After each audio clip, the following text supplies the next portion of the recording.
Well, hello, Algebra 1, and welcome to Lesson 1-4 in Topic 1. We are talking about literal formulas and equations, right? So when we see this idea of literal, right? Literals and literary, I would say, but the idea is that you're just going to have multiple variables, right? So far, you've been solving all kinds of equations involving x, but x only, right? Well, now we're going to look at some formulas, right? Some well-known formulas, maybe some not so well-known formulas, and they're going to have multiple variables in them, and you're going to have to solve for one of the variables. So you're going to see that not a lot of combining happens. You know, like when you solve for x and you get like a single number as the answer, that's because you can combine all the numbers and it whittles its way down to one single number. Well, here, the beginning of the formula is going to look as complicated as the end answer. So just be aware of that, all right? But again, have confidence, have no fear. We're here to do it together. Okay, so example 1, rewrite literal equations. Janet wants to calculate the time it takes to earn a certain amount of interest on a principal amount in an investment with simple interest. What equation can she use? So before we get into what these words mean, let's talk about. So a formula, right? Of course, a formula is an equation that states a relation between quantities. And usually these quantities are represented by variables. So for instance, the simple interest formula that we're going to use is this one. I equals PRT, where I is interest. Now, if you're not too knowledgeable of money, right? So, good interest is, say you're going to deposit some money into what's called a savings account, or there's these things called certificates of deposit, which we call them CDs, which you can give your money to the bank and they hold it for a certain length of time, and you're not allowed to touch it, but they give you interest. They give you a small percentage of what you put into that fund or account. What you put in is called the principal. And then R is the interest rate, and T is the time. Now, again, not all interest is good, right? So when you take out a loan for a house or a home or a personal loan, right, you get charged interest for borrowing money. So like for instance, my van that I purchased in 2018, right? So it's what, 2021. I got 2 more years to pay on it. I think I had to finance around like $25,000 for this.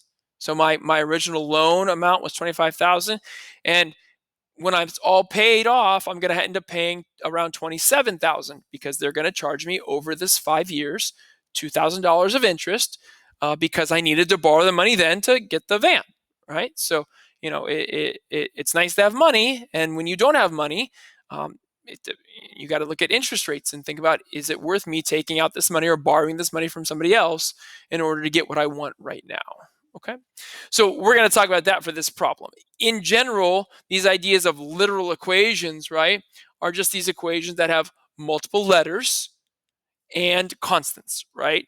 So constants, like the gravitational pull of the Earth, 9.8 meters per second, 32 or meters per second squared, 32 feet per second squared, right? That's a constant. That's a known constant.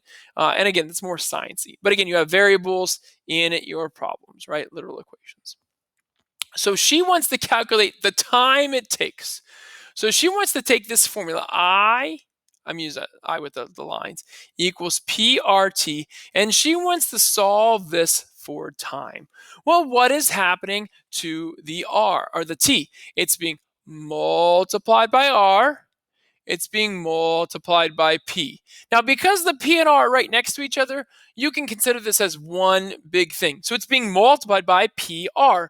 So to solve this for T, we're going to divide both sides by PR. What's going to happen is that this is not going to change. I over PR is going to stay I over PR.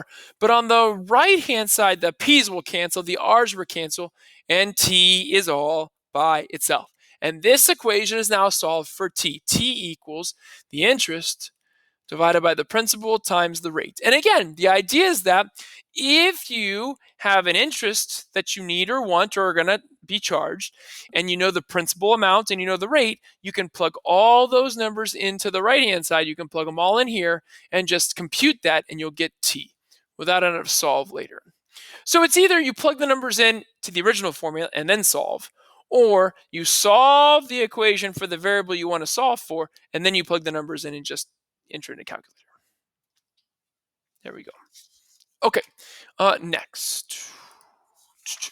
All right, it says use literal equations to solve problems. In a half hour, Sarah is meeting her friends at a lake 6 miles from her house. At what average speed must she ride her bike to get there on time? All right. So again, we have a time here, half hour. This is your time. We have a 6 mile distance, and we want to find average speed. Average speed is what we call rate, right? Rate. So this is a rate times time equal distance. So again, we could plug in half hour, we could plug in 6 and solve there. But what we're going to do is we're going to solve this for r first. What is happening to the r? It's being multiplied by t, and that's the only thing that's happening.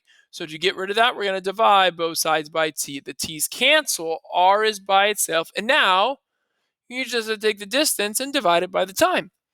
So we're going to do r equals, the distance is 6 miles. The time is a half hour, so 0.5 hour. And you're just going to divide that. And when you divide that, you get a rate of 12, and that would be miles per hour.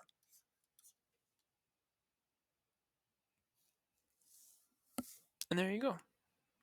Now, miles per hour can also be written as mph if you have, if you drive cars, mph.